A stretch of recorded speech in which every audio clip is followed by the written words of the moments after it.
Today, I have found a cheap stock that has dropped over 80% in the last 2 years, and so I ask the obvious question: is this an opportunity to buy, or is this stock a value trap? Revenue has climbed by 78% in the last 5 years.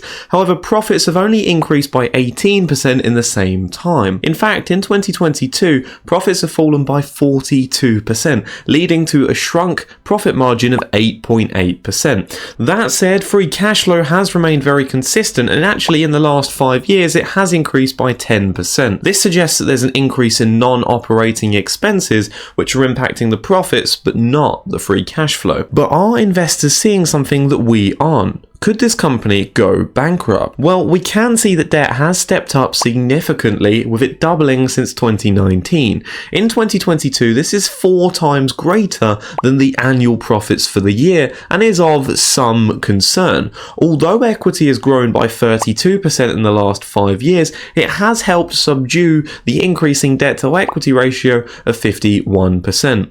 Cash levels are stable and have actually increased by 19%. However, this is outweighed by the increase in debt, which has pushed down the net book value 16% since 2018. So what are the chances of this stock going bankrupt? Well, considering that the cash position still outweighs the total level of debt, even if it is marginal, the current and quick ratios of between 1.2 and 1.3 times suggests that the balance sheet is very stable, as they have been consistent over the last 5 years. Okay, so if it's unlikely that this stock is going to go bankrupt, is it possible that we'll see profits recover in the future? In the 2022 annual report, the company suggested that profits are driven primarily by losses on strategic investments and higher income tax expenses. So it would appear that the falling profits is actually a red herring, and that we should instead look at the free cash flow. By looking at the free cash flow per share figure, we can see that it is increased by 13.5% the last 5 years. This is slightly inflated by the reduction of total shares of 3% in the same time. Organically, it means that this business is not really growing free cash flow at that fast of a rate. Sure, revenue is certainly increasing, but the business is becoming less efficient with time. We could infer that competition is becoming more fierce and therefore investors are selling. But at an attractive price, could this be a good turnaround opportunity for value investors? Well, the price to earnings ratio of 26.7 times appears fair when contrasted with the US market average of 27.3 times. However, historically, this company has traded at far greater premiums, with a 5-year average PE of 50.4 times. It gets more attractive when we look at the price to free cash flow of 12.7 times, which is fairly close to its 52-week low of 11.2 times and much lower than the 5-year average of 33.2 times.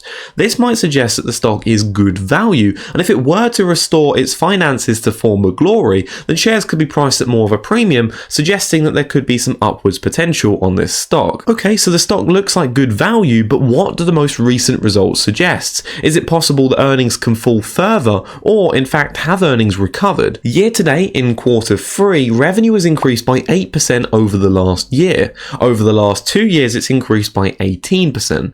Despite earnings growing by 90% in the last year, it still lags behind its peak in 2021 by 16%. Profit margins have of course recovered above the 2022 levels of 8.8 times and sit at 13.1 times, although they still remain lower than the historical 5-year average of 14.4%. That said, it is a promising trend and indicates that there has been some recovery so far. Whilst equity has fallen by 3%, it's not actually what it seems. This is because the company has put its money where its mouth is and actually engaged in share buybacks with their falling share price. This total share count in the last year is reduced by 3%, hence the equity decrease. The cash position has also been improving at a greater pace than the debt, although the net position has continued to decline due to these buybacks. That said, it is relatively consistent and might be a promising sign for a value investor that the book value is not decimating each and every year. Based on a discounted cash flow valuation, I think shares have a fair price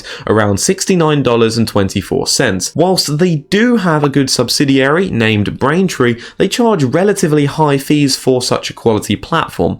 And personally, in my experience, I believe that businesses can shop around quite easily for different platforms in this space, and therefore they don't really have high barriers to entry in this industry. So it's likely that I won't be buying any shares of PayPal because of the threat of competition. But maybe you like PayPal, you just don't think it's cheap enough for you. Do I know of another cheap stock opportunity? Well, yeah, click here to learn about this oversold stock.